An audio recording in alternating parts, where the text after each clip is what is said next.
Senhor, muito obrigado mais uma vez, a gente poder estar aqui hoje, para cantar ao Senhor, Deus, para louvar o Senhor, para dedicar nosso coração agora, Senhor, a pensar em Ti e a ouvir a Tua palavra. Pai, que o Senhor me use com o Teu Espírito, me use com a sabedoria que vem do Senhor, para poder pregar a Tua palavra, comunicar a Tua palavra que tem poder. Não são os seres humanos que têm poder, Deus, é a Sua palavra, é o Senhor, o Teu Espírito. E eu oro que o Senhor possa derramar esse poder aqui, Pai, na igreja, que o Senhor me use também, Deus, apesar de ser um pecador, mas obrigado pelo privilégio que é de poder pregar a Tua palavra, Senhor. Muito obrigado. Prepare os corações, Deus, que eu possa falar as necessidades dos corações aqui hoje de manhã. Obrigado em nome de Jesus, amém. Bom, nas últimas semanas nós temos falado da importância de ler a Bíblia.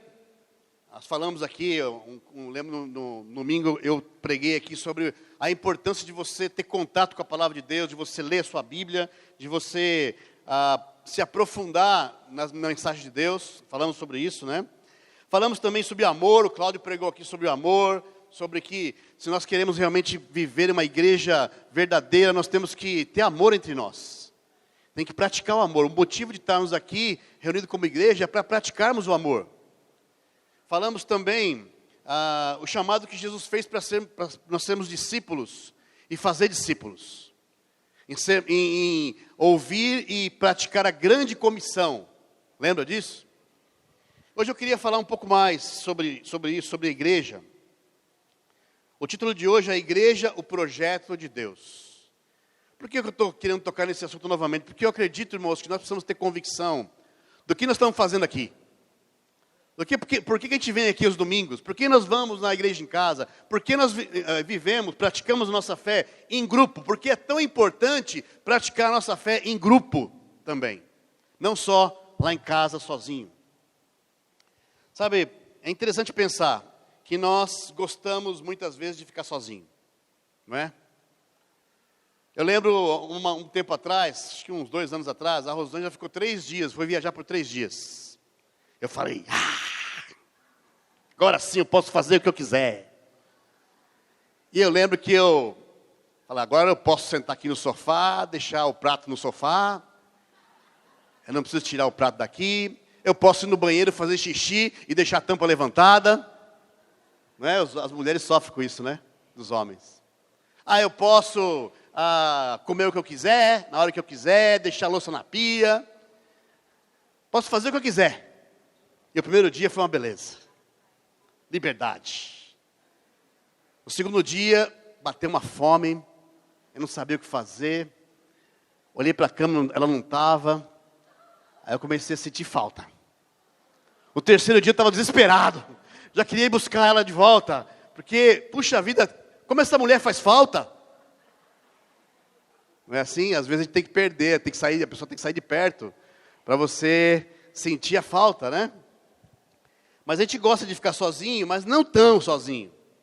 Ou nem por muito tempo, porque Deus nos fez homens e mulheres que têm necessidade de se relacionar. Não é à toa que todo mundo quer casar. Não é à toa que todo mundo quer ter amigos. Porque ninguém suporta viver sozinho. Ninguém suporta viver a vida, passar a vida sem ter alguém para se apoiar. Nós precisamos de relacionamentos. Fomos chamados, Deus nos criou assim. Foi obra do projetista. Nos criou assim para nos relacionar. Para você e eu nos relacionarmos. Pensando nisso, Deus projetou a igreja. Para você que está aqui hoje nos conhecendo, visitando, está vindo algumas vezes, queria que você entendesse isso. Não foi o ser humano que inventou a igreja. Não foi o homem que falou, vamos inventar esse negócio de igreja aí, porque deve ser legal. Não, foi Deus que inventou. Saiu da cabeça de Deus. Quer ver? Vamos lá na Bíblia ver isso. Abre lá em Mateus, capítulo 16, versículo 15. Foi o próprio Jesus, vindo aqui na terra, que projetou e criou a igreja. Olha só em Mateus 15. Mateus 16, versículo 15. Está comigo aí? Você não tem uma Bíblia, lê com a pessoa do seu lado, ou lê aqui, ó. Mas é importante você acompanhar na Bíblia, para você poder ter prática, né? Hoje em dia a gente tem os celulares aí, as pessoas estão no celular, só só colocar uns cliques lá, você já acha a Bíblia, né? Um dia eu falar assim, irmãos, deixa o celular de lado, vamos trazer Bíblia de papel. Eu quero que você ache um livro aí, o livro de Oséias. Onde é que está o livro de Oséias? Mas nada contra você usar a Bíblia, tá? No celular. Fala assim, Mateus 16, versículo 15. E vocês? Perguntou ele. Jesus está falando aqui para os discípulos. Quando ele pergunta para os discípulos, quem que vocês acham que eu sou? Ele fala, e vocês? Perguntou ele, Jesus. Quem vocês dizem que eu sou? Simão Pedro respondeu, tu és o Cristo, o Filho do Deus vivo. Respondeu Jesus. Feliz é você, Simão, filho de Jonas, porque isso não foi revelado a você por carne ou sangue, mas por meu Pai que está no céu. E eu digo que você é Pedro, e sobre esta pedra edificarei a minha igreja, e as portas do Hades não poderão vencê-la. Olha, Jesus falou aqui, Jesus estava falando com Pedro. Essa passagem dá uma confusão às vezes, as pessoas acham que a pedra é Pedro, mas se você olhar o contexto, está falando de Jesus do começo ao fim. A pedra é Jesus, e ele está falando sobre essa pedra, ele, construirei. Quem construirei? Quem que está falando construirei? Aí no texto, Jesus, construirei a minha igreja. Igreja foi invenção, foi projeto de Deus, de Jesus. Sabe, após a ressurreição, se você acompanhar a Bíblia, você vai ver, após a ressurreição, Jesus aparece aos discípulos, Jesus prega aos discípulos, chama os discípulos à grande comissão, eles pegam aquele chamado.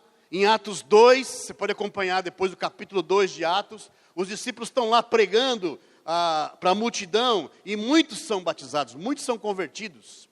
E ali se dá o primeiro relato histórico da igreja, com foco em Jesus. Primeiro relato histórico de um ajuntamento de pessoas com foco em Jesus. Foi lá em Atos 2.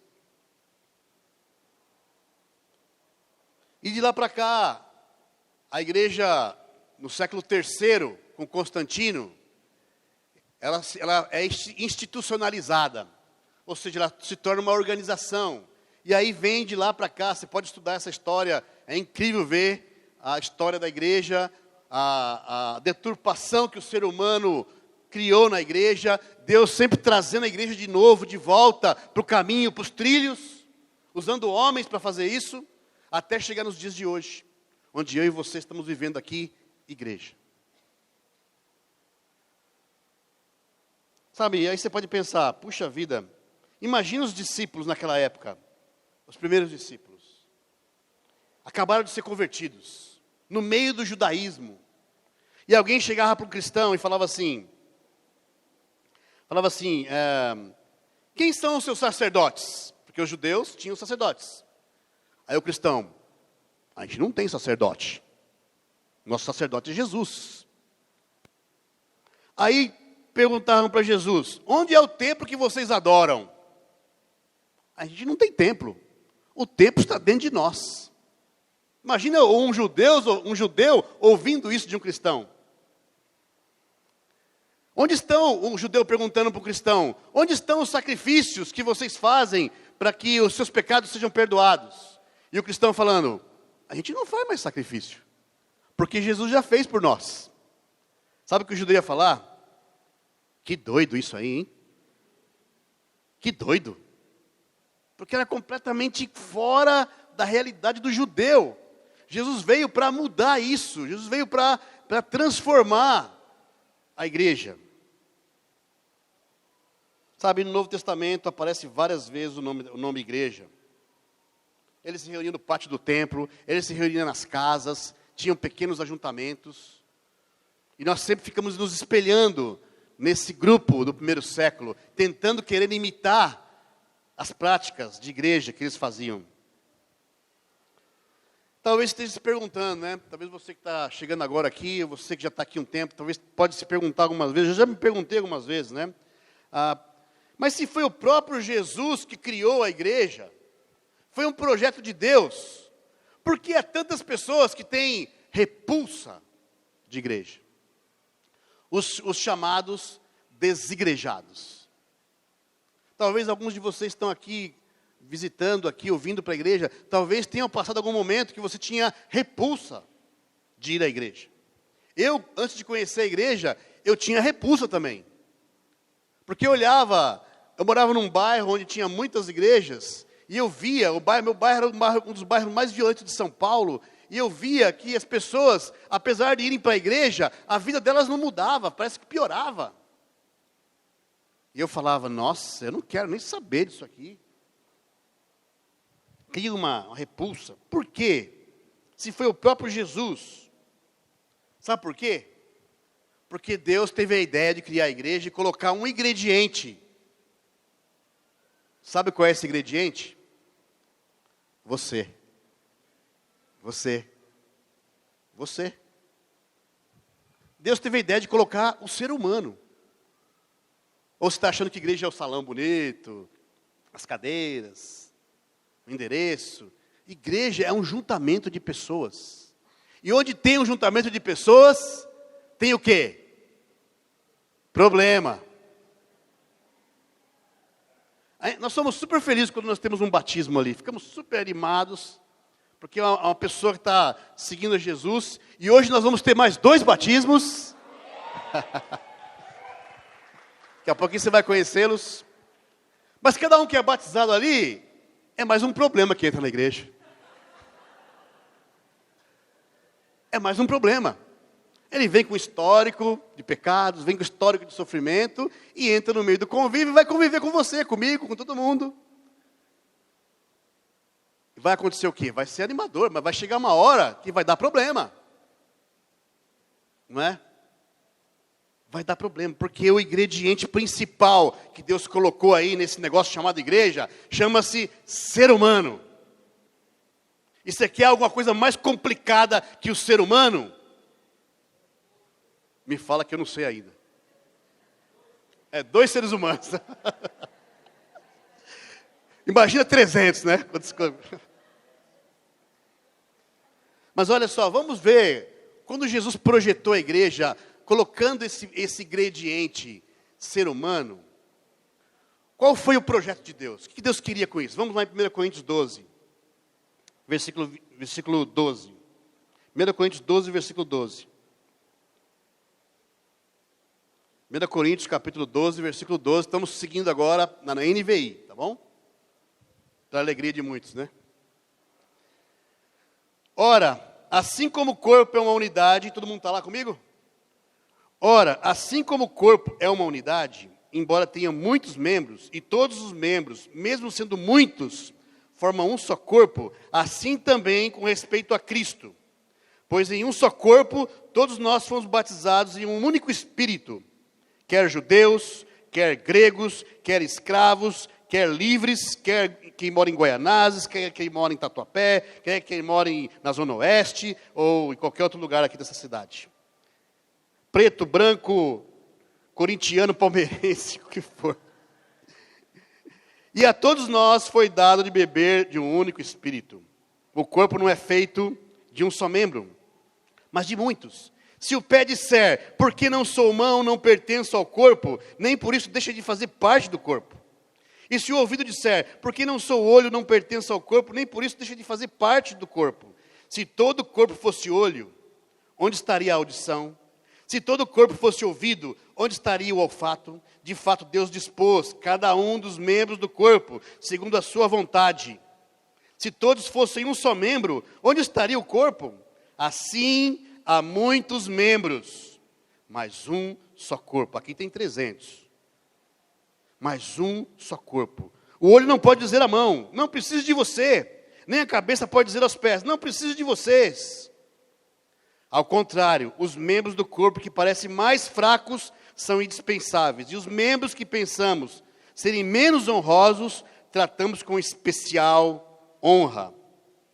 E os membros que em nós são indecorosos são tratados com decoro especial.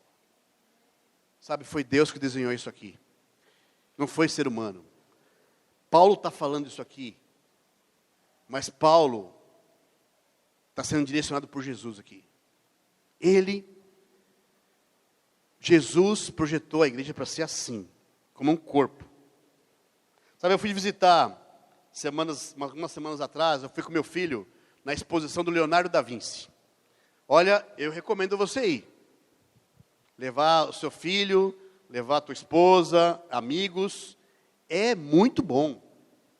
Eu saí de lá super encorajado, super animado. As terças-feiras é de graça. Se você for outro dia, tem que pagar. Mas você tem que agendar antes. Fica aqui perto da Água Branca, se eu não me engano. No Museu de Imagem e Som. Muito bom. E interessante porque, eu não sei se você conhece a história de Leonardo da Vinci, ele foi, além de muitas coisas, talvez você ouve Leonardo da Vinci e você fala assim, a Mona Lisa. A Mona Lisa foi uma das coisas que ele fez. Nem foi a mais importante. Se tornou depois, né? Mas ele também foi um estudioso do corpo humano. Naquela época, há 500 anos atrás, por volta de 1500, ele dissecou 30 corpos. Imagina o que é isso há 500 anos atrás. Para que ele fez isso? Para desenhar cada parte do corpo. Você vai lá na exposição, você vai ver. Ele desenhou o ser humano por dentro. Os ligamentos, os ossos, as juntas. Olha a frase dele aqui, uma frase dele que me chamou a atenção lá, ao ver esse desenho. Né, ele fala assim, frase de Leonardo da Vinci, abre aspas. O pé humano é uma obra de arte. É uma obra-prima da engenharia. Quem é o engenheiro? Deus. E Deus usa essa metáfora, essa comparação, para falar da igreja. Sabe, um homem que, nem sei se ele tinha uma fé, mas que reconheceu que tinha um engenheiro por trás do corpo humano, e não é à toa que Jesus e Paulo aqui usa a metáfora do corpo humano para falar da igreja. Sabe, você não precisa ir lá, mas você pode anotar em Colossenses 1,18, diz que a cabeça do corpo, desse corpo que ele fala que é a igreja, quem que é? Jesus. E quem é o corpo? A igreja. Está lá em Colossenses 1,18. Ou seja, o projeto de Deus foi para que a igreja fosse um ajuntamento de pessoas que se relacionam, que se envolvem, que se misturam. A igreja, idealizada por Jesus, é um grupo de pessoas que se ajudam. É um grupo de pessoas que se completam. É um grupo de pessoas que se corrigem um ao outro. A igreja que Jesus projetou é um lugar, um juntamento de pessoas, onde deveria haver instrução. Um ajuntamento de pessoas que se instruem uns aos outros. Se ensinam uns aos outros. Um grupo de pessoas que se divertem juntos. É tão legal, às vezes, conversar com alguns irmãos engraçados, né? Às vezes eu converso com o Léo no convívio, estou meio triste, eu falo, deixa eu dar umas risadas aqui, eu vou lá procurar o Léo, aí ele vai me animar com as piadas dele. As piadinhas ruins, mas é engraçada. Sabe, a igreja foi projetada para ser um juntamento de pessoas que se perdoam. Que se perdoam. E que perdoam uns aos outros, porque todos nós somos pecadores. A igreja foi um projeto de Deus para que nós nos amemos. Um ajuntamento de pessoas que se amam, que se esforçam para se amar. E fazendo tudo isso com um enfoque, que é Jesus. Se tirar Jesus, olha, vamos para casa, porque a gente está perdendo tempo aqui. O enfoque, Deus criou a igreja para fazer tudo isso que eu falei aqui entre nós, com enfoque em Jesus. Porque quando olhamos para Jesus, temos força, temos ânimo, temos encorajamento, temos misericórdia para lidar uns com os outros. Mas se você parar de olhar para Jesus, aí você vai ter um problema. Porque você vai encarar o ser humano do seu lado aí. Dá uma olhadinha no ser humano do seu lado aí, dá uma olhadinha.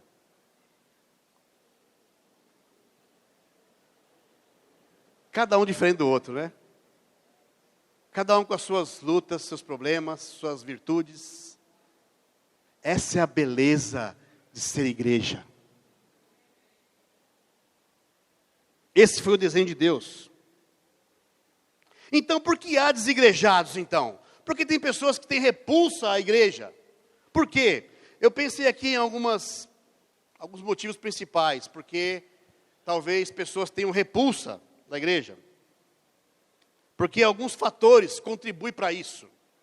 Falando da igreja hoje moderna, né, nos dias de hoje. Primeiro, é porque o que eu falei até agora. Porque o problema das igrejas são as pessoas. Como eu falei, somos um ajuntamento de pessoas. E precisamos gostar de gente. Isso mesmo, ó. Está suado, não está? Dá aquele abraço suado assim, no convívio. Beijar um ao outro no rosto. Se relacionar. Você precisa gostar de gente. É a matéria-prima da igreja. Sabe, alguns vão à igreja, vão às igrejas, fazer parte de igrejas. E aí, num certo momento, não concorda com algo que foi decidido. Porque concorda comigo que é difícil agradar todo mundo? É difícil fazer alguma coisa, às vezes temos que tomar uma decisão. Você vai agradar uns e vai desagradar outros. É impossível agradar todo mundo, nem Jesus conseguiu. E às vezes se tomam algumas decisões, e alguns não gostam. Ah, não gostei, não concordo. Aí vai procurar outra igreja, sai. Vai para outra igreja, sai crítico, porque não concordou. Olha, não concordar, você pode não concordar. Ninguém é obrigado a concordar com tudo. Mas vamos conversar. Vamos trocar ideia. Vamos tentar entender, tentar entrar num acordo. Vamos abrir um com o outro. Mas, porque eu não concordo, eu não vou estar. Muitas pessoas saem da igreja, não é por causa da igreja muitas vezes, é por causa das pessoas. Dos relacionamentos com as pessoas. Ah, o louvor não me emociona. Eu não gosto do culto. Aí eu pergunto, você vai para o culto para você receber? Ou você vai para dar? Jesus desenhou a igreja para eu e você nos doarmos. E quando você se doa, acontece uma coisa interessante. Se todo mundo aqui vem para se doar, sabe o que acontece? Alguém vai receber. Certo? Porque você está dando, outro está dando, mas está dando para alguém. Essa outra pessoa vai receber. Mas se todo mundo aqui vem para receber, quem é que vai dar?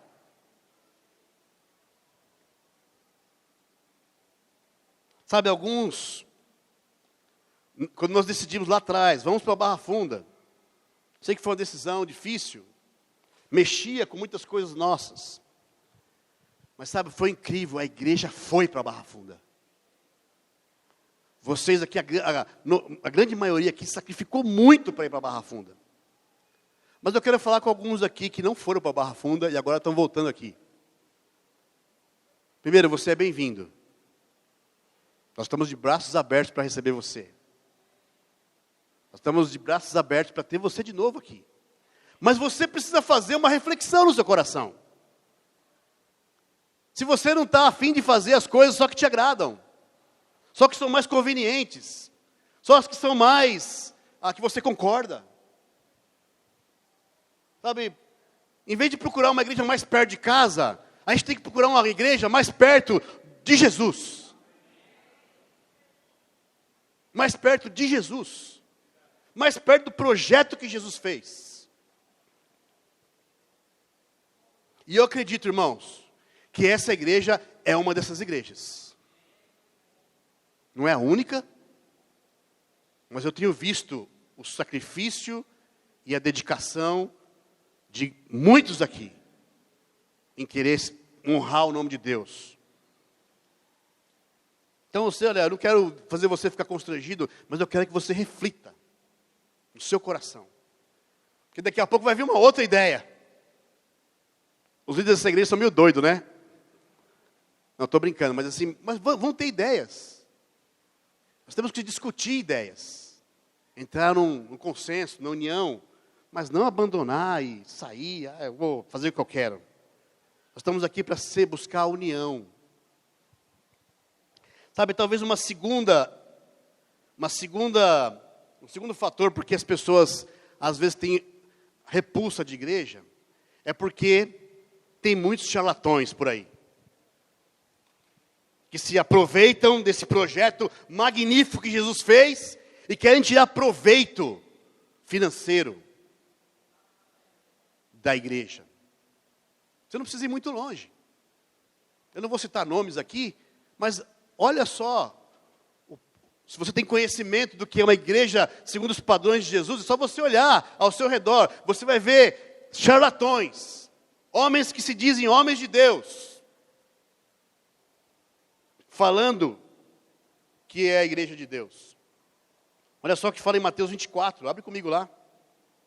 Jesus já preveu, lá atrás, que isso aconteceria.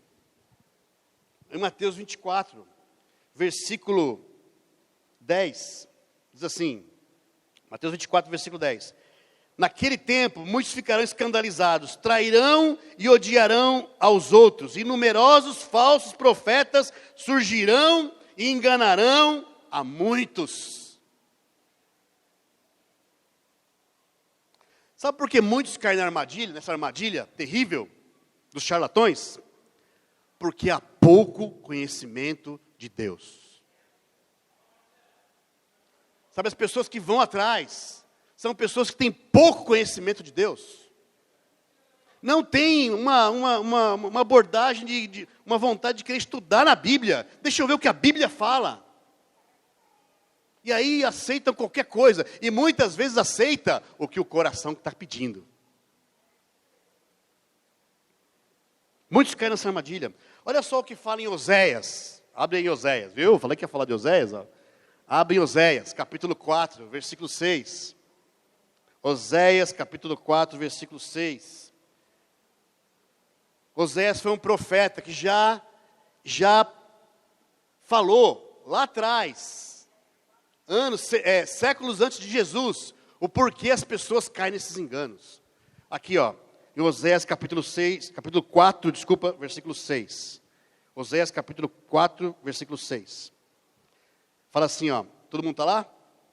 Meu povo foi destruído por falta de conhecimento. Uma vez que vocês rejeitaram o conhecimento, eu também os rejeito como meus sacerdotes. Uma vez que vocês ignoraram a lei do seu Deus, eu também ignorarei os seus filhos. Olha que sério. Eles estavam morrendo, sendo destruídos por causa da falta de entendimento de Deus. Quanto você tem buscado a Deus? Procurado entender quem é Deus, o que Deus quer de você. Olha também em Oséias, aí, no mesmo livro, Oséias 6, versículo 3. Olha o que diz. Oséias 6, versículo 3.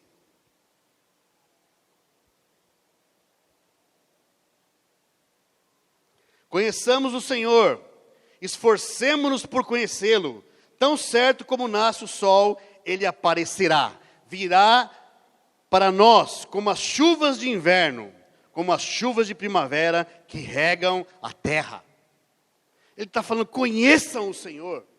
Se esforcem para conhecê-lo. Sabe, alguns aqui não gostam de ler. Eu vou confessar para vocês também, eu não gostava. Eu aprendi a gostar. Sabe por quê? Porque a minha fé depende de um livro. A sua fé depende de um livro. Deus deixou um livro. Ele podia ter deixado, sei lá, uns anjos para mandar uma mensagem para nós, um DVD, sei lá, alguma coisa, alguma outra meio de comunicação. Mas Deus deixou um livro. Fez esse livro não se perder durante as centenas de séculos fora, para que eu e você pudéssemos estudar, ler, aprender. Sabe, muitos se deixam levar pelo engano, ainda mais hoje que nós temos a internet, e a internet tem um vendaval de coisas, né? Aí você fica ouvindo, nem sabe se aquilo ali é bíblico ou não. E aí fica repassando, sem saber se aquilo ali é bíblico ou não. O quanto você está vendo, se o que você está vendo, ouvindo, é bíblico ou não. É verdade de Deus ou não. Por isso, cuidado com os falsos profetas. Estude a Bíblia e você vai saber identificar direitinho quem está falando a verdade e quem não está. Infelizmente, esses falsos profetas transformaram a oferta numa fonte de lucro. E aí as igrejas ficam falando de dinheiro, e não acaba mais. Parece que o culto é só dinheiro. A oferta, como a Teresa falou muito bem aqui, é parte da nossa adoração. Nós temos responsabilidade com Deus, de sacrificarmos nas ofertas. Mas é uma parte. Não é para a gente ficar falando disso toda hora, exigindo, socando as pessoas. E outra, tem que ser de coração. Você entender o chamado que isso é um louvor a Deus, você fazer de coração, com sacrifício, pensando em Deus.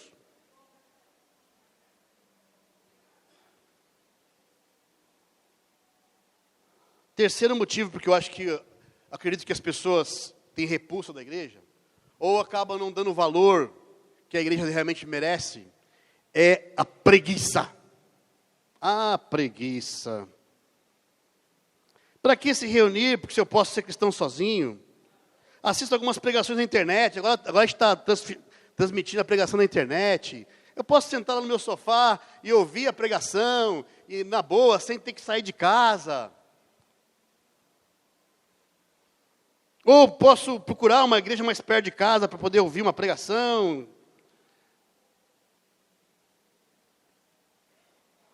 Sabe, tudo que nós fazemos na igreja tem um propósito. Sem dúvida, nós viemos aqui para louvar a Deus. E quando nós cantamos em conjunto, isso é poderoso. Isso chega nos céus.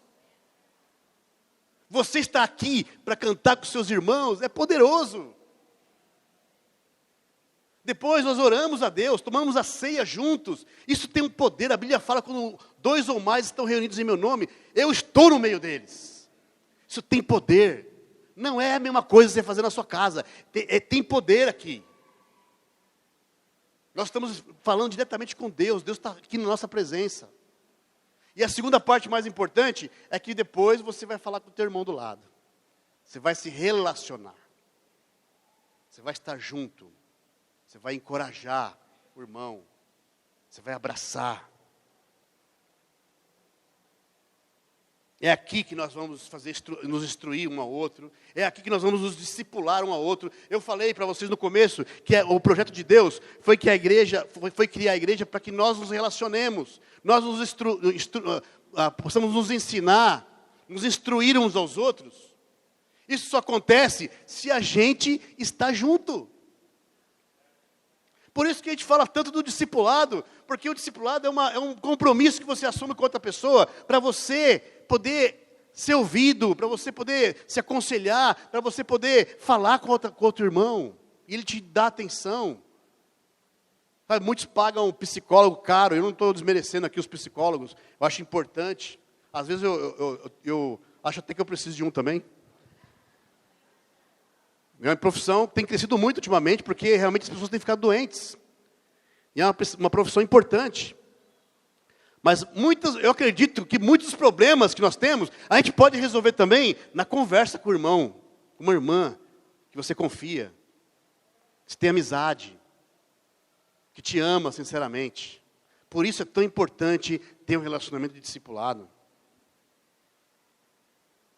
Outros podem dizer, eu não vou porque eu estou cansado, eu não vou porque na igreja em casa, eu não vou estar com meus irmãos porque eu vou sair com a minha tia, porque eu vou, tem jogo hoje, eu quero assistir o jogo. Meu amigo, se você está nesse nível, A minha pergunta é, você esqueceu que a igreja é um projeto de Deus? Você esqueceu que a igreja, Jesus planejou a nossa vida cristã para nos relacionarmos com compromisso uns com os outros? Então reveja as suas prioridades. Reveja as suas prioridades. E dê a prioridade certa. Quando nós falamos, coloque o reino em primeiro lugar, nós estamos falando também de compromisso com a igreja. Seja ela aqui no domingo, seja ela na igreja em casa, seja estudando a Bíblia com o casal, seja marcando para ter um encorajamento com o irmão, com uma irmã. Pensando nisso, irmãos, um último problema que eu acredito que exista, que às vezes faz as pessoas não darem o devido valor para a igreja, são os problemas da vida. Abre comigo em Hebreus 10, versículo 25. Todo mundo aqui tem problema. Se nós abríssemos aqui vamos fazer uma vigília, e cada um vai aqui no microfone falar seu problema. Nossa, nós vamos para casa deprimido. Porque todo mundo aqui tem problema. E se você não tem, aproveita, porque vai chegar. Nós temos problemas. E alguns estão passando por problemas sérios. Difíceis, né? A Bíblia fala em Hebreus 10, 25. Não deixemos de reunirmos como igreja, segundo o costume de alguns, mas procuremos encorajar-nos uns aos outros, ainda mais quando vocês veem que se aproxima o dia. A Bíblia está advertindo aqui para não deixar de frequentar as reuniões. E sabe, esse trecho foi escrito para os irmãos que estavam tendo perseguição de morte na família. Quando alguns não vinham no culto, eles iam ver, não veio porque mataram o irmão dele, por ser um cristão. Havia perseguição de morte. E alguns estavam fraquejando. E o autor de Hebreus fala, não deixemos de nos reunir como igreja, como é o costume de alguns. Talvez esse costume de alguns pode ser o costume de se reunir como igreja, ou talvez o costume de faltar, né? Não estar reunido. Ele está falando, não deixemos de nos reunir como igreja, segundo o costume de alguns. Na verdade, ele estava corrigindo aqui o costume de alguns de não frequentar a igreja, de não estar unido com os irmãos.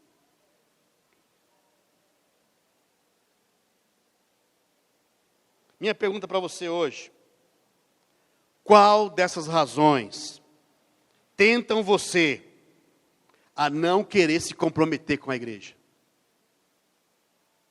Qual dessas razões? Se é nenhuma, você está bem? Amém, glória a Deus por você, ajuda o seu irmão.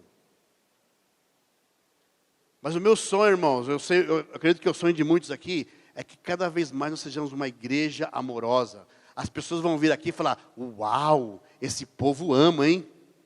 Esse povo se gosta. Esse povo se relaciona. Esse povo se ajuda, esse povo se ensina. Foi essa igreja que Deus desenhou para nós, irmãos.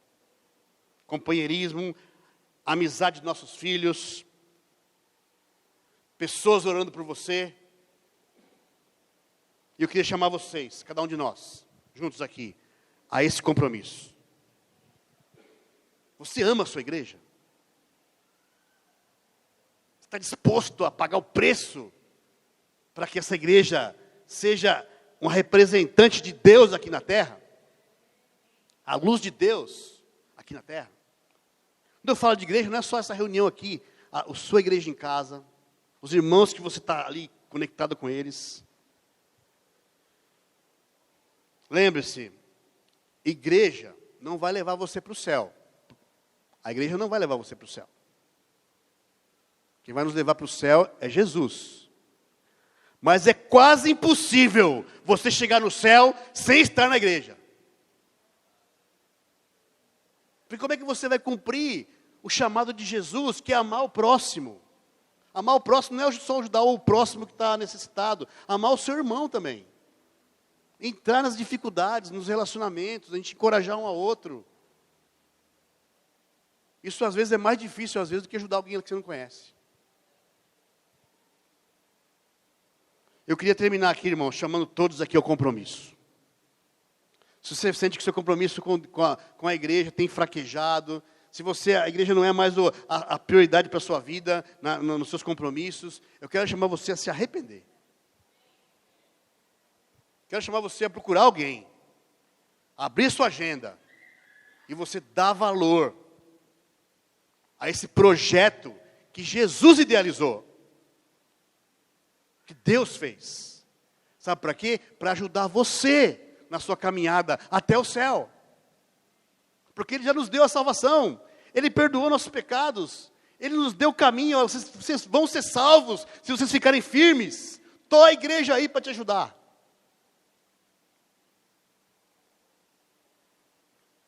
Valorize a igreja, lute por ela, honre a Deus, dê a prioridade devida à igreja em sua vida. E vamos ver os grandes milagres que Deus vai fazer. E vamos ter as melhores amizades na igreja. E vamos ver os nossos filhos crescendo e se relacionando e terem Jesus como mestre da vida deles. Amém? Queria que você pudesse... Vai poder colocar as perguntas agora aqui? As 3 perguntas? Não? Tá bom. Tenho 3 perguntas para você, anota aí, por favor. Para você meditar com a sua esposa em casa, com seu marido. Para você conversar na igreja em casa. Para você conversar com alguém que te trouxe aqui. Essa prática ajuda muito a gente a se aprofundar e tirar lições para a nossa vida, né? Primeira pergunta. Você se sente parte importante dessa igreja? Sim ou não? Não precisa responder para mim agora não, tá? Responde lá, sozinho, ou em casa com seu marido, de uma forma bem sincera. Você se sente parte importante dessa igreja? Explique sua resposta. Explica para você mesmo. Por que você se sente importante para a igreja? Posso falar a segunda? Anota aí, ó. Você entende que colocar o reino de Deus em primeiro lugar tem relação direta com sua prioridade com a igreja? De novo, você entende que colocar o reino de Deus em primeiro lugar tem relação direta com sua prioridade com a igreja? Entendeu aí? Você não está copiando, talvez grava então. Mas eu queria estimular esse exercício na semana. De novo, você entende que colocar o reino de Deus em primeiro lugar tem relação direta com sua prioridade com a igreja? E a última pergunta. O que te impede hoje de dar o seu melhor no compromisso com a igreja? O que te impede hoje de dar o seu melhor no compromisso com a igreja? E aí você discute em casa, se nada te impede, amém. Começa a pensar em alguém que você está vendo que não está colocando, tendo prioridades em estar na igreja, se comprometendo com os irmãos, e tenta entender o porquê e ajudar. Mas eu queria estimular vocês a pensar nisso na semana. Para a gente construir uma igreja que cada vez mais vai glorificar a Deus. Amém? Senhor, muito obrigado, Pai. Obrigado pela sua misericórdia. E obrigado pelo projeto magnífico que o Senhor fez, Pai, que é a igreja. Pai, sem dúvida, tudo que nós fazemos, o compromisso não vai pagar a conta, Deus. Não vai nos justificar diante do Senhor, porque o Senhor mandou Jesus aqui e pagou a nossa conta. Nos deu salvação. Nos deu tudo que nós precisamos e ainda nos deu a igreja. Para nós aprendermos a dar a mão um ao outro, Deus. A sermos amigos profundos. Nós temos uma tendência ao egoísmo, Senhor. Por favor, lida com o nosso egoísmo. Nos ajude a sermos mais ligados um com o outro. Mais abertos, mais transparentes. Mais misericordiosos uns com os outros. Amando um ao outro para construir a igreja que é o sonho do Senhor, Pai. E os sonhos do Senhor são maiores do que os nossos. Essa é a minha oração, Deus. Muito obrigado, abençoa essa igreja Em nome de Jesus, amém. Muito obrigado, irmãos. Deus que abençoe a todos.